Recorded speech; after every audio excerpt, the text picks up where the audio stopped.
ಒಂದು ಸೊಂಪಾದ ಅರಣ್ಯದಲ್ಲಿ ಎಲ್ಲ ಪ್ರಾಣಿಗಳೂ ಸಂತೋಷದಿಂದ ವಾಸಿಸುತ್ತಿದ್ದವು. ಆ ಅರಣ್ಯದ ಒಡೆಯನಾಗಿದ್ದ ಸಿಂಹರಾಜ ಬಹಳ ಬಲಿಷ್ಠನಾಗಿದ್ದ. ಅವನಿಗೆ ಪ್ರತಿದಿನ ಆಹಾರವಾಗಿ ಒಂದು ಪ್ರಾಣಿ ಬೇಕೆಂದು ನಿಯಮವಿತ್ತು. ಎಲ್ಲ ಪ್ರಾಣಿಗಳು ಬೇಗ ಬೇಗ ಓಡುತ್ತಿದ್ದವು, ಯಾರು ಸಿಂಹದ ಮುಂದೆ ಸಿಕ್ಕಿದರೂ ಅವರಿಗೆ ಸಮಸ್ಯೆ.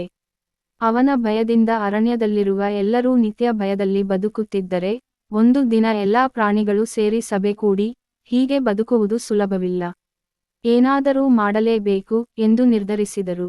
ಅಲ್ಲಿದ್ದ ಚಿಕ್ಕದಾದ ಚಿಲುಮೆ ಚಿಕ್ಕು ಬಹಳ ಚಾತುರ್ಯವಂತ.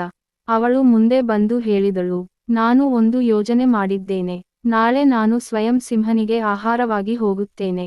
ಆದರೆ ನೀವು ಆತುರ ಪಡಬೇಡಿ, ನನ್ನ ಮೇಲೆ ನಂಬಿಕೆ ಇರಿ. ಮರುದಿನ ಚಿಕ್ಕು ಸಿಂಹನ ಅರಮನೆಗೆ ತಡವಾಗಿ ತಲುಪಿದಳು.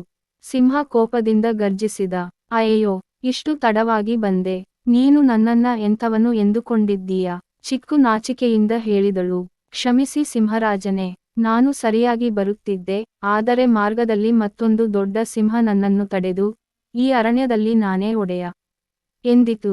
ನಾನು ಓಡಿಹೋಗಿ ನಿಮಗೆ ಈ ವಿಷಯ ತಿಳಿಸಲು ಬಂದೆ. ಸಿಂಹ ಕೋಪಗೊಂಡು ಗರ್ಜಿಸಿತು, ಆಹಾ, ಇನ್ನೂ ಒಂದು ಸಿಂಹನ, ನನಗೆ ಸವಾಲು ಎಣಿಸಿದನ, ಅಲ್ಲಿ ಎಡಗಡೆ ತೆಗೆದುಕೋ. ಅವಳು ಸಿಂಹವನ್ನು ಒಂದು ಕೊಳದ ಬಳಿಗೆ ಕರೆದುಕೊಂಡು ಹೋಯಿತು. ಕೊಳದ ನೀರು ಬಹಳ ಸ್ಪಷ್ಟವಾಗಿದ್ದು, ಸಿಂಹ ತನ್ನ ಪ್ರತಿಬಿಂಬವನ್ನು ನೋಡಿತು. ತಕ್ಷಣವೇ ಭಾವಿಸಿದ, ಅದೇ ಸಿಂಹನೇ ಎದುರಾಗಿದೆ, ಮತ್ತು ತಕ್ಷಣವೇ ಜಂಪ್ ಮಾಡಿ ಕೊಳಕ್ಕೆ ಬೀಳಿತು. ಕೊಳ ಆಳವಾಗಿದ್ದು, ಸಿಂಹ ಈಜಲಾರದೆ ನರಳಿತು. ಇದು ನೋಡಿದ ಪ್ರಾಣಿಗಳು ಖುಷಿಯಿಂದ ಹಿಗ್ಗಿದವು. ಚಿಕ್ಕು ಎಲ್ಲರಿಂದ ಶ್ಲಾಘನೆ ಪಟ್ಟು, ಚಿಕ್ಕದಾದರೂ ಚಾತುರ್ಯವಂತ ಅನ್ನಿಸಬೇಕು ಎಂಬ ಪಾಠ ಕಲಿಸಿತು. ಅಡ್ಡಗೆರೆ ಅಡ್ಡಗೆರೆ ಅಡ್ಡಗೆರೆ. ನೀತಿ, ಮೊರಲ್. ಇದಕ್ಕಿಂತ ಹೆಚ್ಚು ಬಲವಿಲ್ಲದಿದ್ದರೂ ಬುದ್ಧಿಯಿಂದ ಪ್ರತಿಯೊಂದು ಸಮಸ್ಯೆಯನ್ನು ಜೈ ಮಾಡಬಹುದು. ಚಿನ್ನದಂತ ಮಾತು, ಬುದ್ಧಿ ಬಲಕ್ಕಿಂತ ಶ್ರೇಷ್ಠ.